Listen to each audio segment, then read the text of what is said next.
करती आसना सासू जी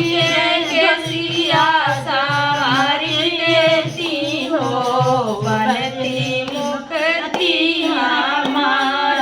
सासू जी के सिया संवारी देती हो बनती मुक्ति हमार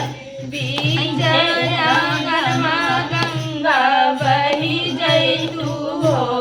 स्वामी बलिया सना बीच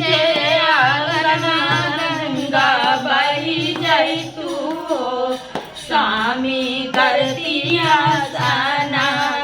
स्वामी जी के पौआ पखारी लेती हो बनती मुक्ति हमार स्वामी जी के पौआ पखारी लेती हो बनती मुक्ति